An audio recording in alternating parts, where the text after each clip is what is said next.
morning, good morning, good morning. Welcome to my vlog. Welcome to my channel, mga kababayan ko. Ito si Oliveros Vlog TV Mix. Magpupulong dito sa may tulay, sa may ilog, mismong ilog dito sa Tansa at boundary ng General Trias. Dito po tayo. Ayun, makikita nyo po yung ginagawang dike dito sa gilid ng ito ay boundary na ng General Trias. Itong side na to sa kabila, yun ang General Trias. Ito naman doon sa kabila, Tansa na. Kaya ito, papakita ko sa inyo kung anong ginagawa nila dito. Ayan, gumagawa sila ng dike para pangharang dito sa baha, kasi halos ay yung lugar na yan kinakain na ng tubig at posibilidad na guguho at meron na nga yan, gumuho na nga dyan sa bandang parte dyan. At nakikita nyo naman na talagang matindi ang tubig dito pag dumadaan, pag umapaw na itong parte dito at malakas ang ulan at laging umuulan, gumuguho po siya dyan. Kaya ang ginawa ng pamahalaan ng Tansa at General Trias, nagtulong-tulong sila na lagyan ng dike yung paligid dito para panangga sa malalaking baha na dumadaan. Ayan, nakikita nyo naman po ang sitwasyon doon sa may unahan. Nandun yung mga manggagawa natin, yung mga nagtatrabaho na talagang puspusan ang gawa nila, kasi pagdarating naman yung malalakas na ulan at matitigil na naman sila at mawas out pa yung mga ginawa nilang dike kasi hindi pa nasemento. Kaya ito'y malalim at mataas yung tulay na to at saka yung ilog na to, malaki ang tubig dito pag dumadaan. Kaya ayan, nakikita po natin yung mga workers dyan na puspusan silang gumagawa. Hanggang doon yun sa dulo, yan ang paglalagay ng dike. Ito'y parte na ng General Trias. Ito'y ginagawa ng pamahalaan ng General Trias, yung DPWH. Gawan yung side dito ng dike para iwas baha.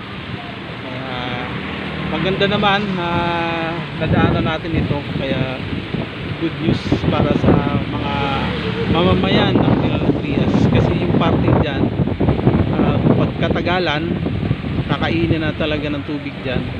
Alam mo yung tubig baha, walang sinasanto yan, kaya kinain na nila yung parte dyan at guguho at delikado pa sa mga nakatira. Kaya meron na rin doon portion na talagang malapit na dun sa bangin, yung bahay na yon na dalawa ito, saka ito, ano na to, pag hindi malagyan ng dike ito, magbubuo na talaga yan. Magbubuo yan, ang laki ng gastos sa may-ari nito, kasi nakikita nyo naman, no, yun ang kinakain na ng tubig yan. Kaya pag bumuho na yan, pati itong building na to, itong ano na yan, kakainin na rin at mawas out, masisira talaga. Kaya maganda yung project tatapos at talagang matibay ang ayan,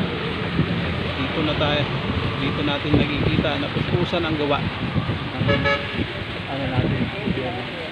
Kaya maraming salamat na binigyan pansin ang kalagahan dito sa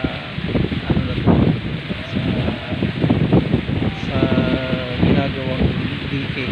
Kaya nakita mo yung ilog na yan, kaya talagang malalim. Pag ikay nahulog dito ay aray ko. Kaya yun, maraming salamat sa inyo mga kababayan.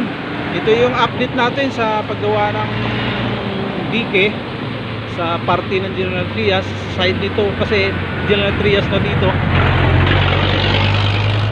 umuuga yung tulay, dumaan yung truck ay yung mixer, umuuga, parang dumuduyan yung tulay. Kaya parang ano, diba, siguro mga 4 na dumaan dito, baka ano na to bumigay. Di naman siguro. ano lang natin dyan.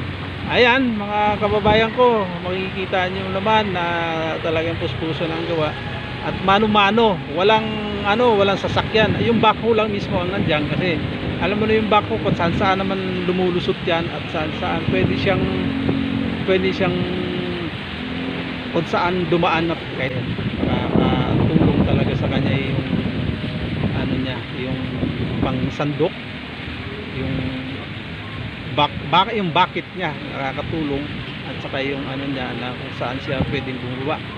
Kaya mano-mano ang gawa nila at matatapos, sige matagal-tagal pa matapos to kasi medyo mahaba yung lugar na yon, yung sisimintuhin yung lalagyan ng dike. Kaya magandang ano to, magandang progress na nagagawa ng gobyerno. Kaya ayan, hanggang doon sa may dulo. Ayun, maraming salamat mga kababayan. At ito, nakuna natin ng vlog ko. At salamat. At paki-subscribe na rin yung channel ko, like and share at comment. Maraming salamat. Bye bye.